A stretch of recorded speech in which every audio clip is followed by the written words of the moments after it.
That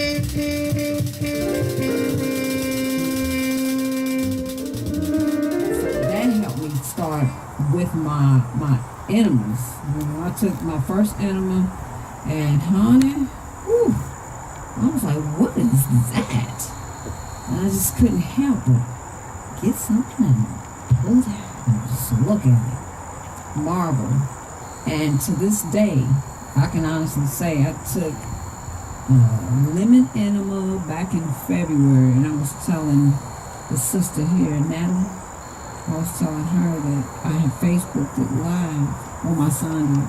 And he said, Mama, don't forget to get your shit. And I was like, okay, I ain't gonna forget, because I laid it on this little canvas and I put plastic over because I wanted to show everybody.